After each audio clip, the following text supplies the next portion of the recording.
Billy and the Joystick. A love story. Billy loved video games. He loved the feel of the controller in his hand. He loved the bright colors flashing across the screen. Most of all, he loved the feeling of escape, of being transported to another world. He played all sorts of games, from racing games to puzzle games, but his favorites were always the fighting games. In those games he could be anyone he wanted. He could be a powerful warrior, a skilled ninja, or a magical wizard. He could battle monsters, fight villains, and save the world. Billy wasn't the best gamer in the world. He wasn't winning any tournaments or anything, but he didn't care about that. He didn't play to win. He played for the fun of it. He played to escape. He played to be someone else, somewhere else for a little while. For Billy, video games weren't just a hobby, they were a passion. They were an escape. They were a way of life. Little did he know, his beloved pastime was about to take a dark turn. One day Billy heard about a new game. It was called Legendary Fighters 2. It was a fighting game, but it was different from all the others. It had amazing graphics, realistic fighting moves, and an immersive storyline.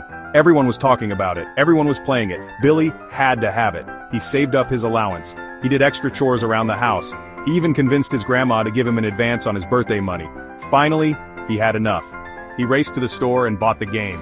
He couldn't wait to get home and start playing. From the moment he put the disc in his console, Billy was hooked. The game was everything he ever wanted. He loved the characters, the story, and the gameplay. He played for hours on end, losing himself in the virtual world of Legendary Fighters 2. At first, Billy's obsession with Legendary Fighters 2 seemed harmless enough. It was just a game, right? But as the days turned into weeks, and the weeks turned into months, the game began to consume him. He stopped going outside. He stopped hanging out with his friends. His schoolwork suffered. He stopped doing his homework. He failed tests. He even started skipping school altogether. He didn't care about anything anymore. Not his friends, not his family, not his grades, not even himself. All he cared about was Legendary Fighters 2. The game had become his entire world. Billy's parents were worried sick. They tried everything to get him to stop playing. They took away his console. They limited his screen time. They even tried talking to him, but Billy wouldn't listen. He was too wrapped up in his game. He would yell at them, telling them they didn't understand. He was right, they didn't understand. They didn't understand the thrill of the fight, the rush of victory, the escape from reality that the game offered him. They didn't understand that Legendary Fighters 2 wasn't just a game to him, it was an addiction. Section 5. A body betrayed, the price of passion.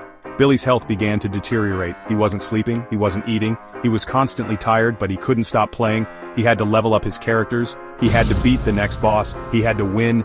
His body was paying the price for his obsession. He was pale and thin, he had dark circles under his eyes, he looked like a ghost of his former self. He didn't care, he was too far gone.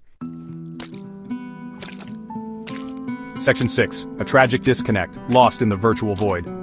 One night, Billy stayed up all night playing Legendary Fighters 2. He was determined to beat the final boss.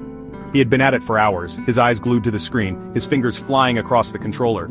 He was so close to winning, he could taste victory. He could feel the adrenaline coursing through his veins. He didn't realize how tired he was. He didn't realize how much his body was hurting. He didn't realize that he was pushing himself too far. Section 7. The morning after, silence descends. The next morning, Billy's mom went to wake him up. But when she knocked on his door, there was no answer.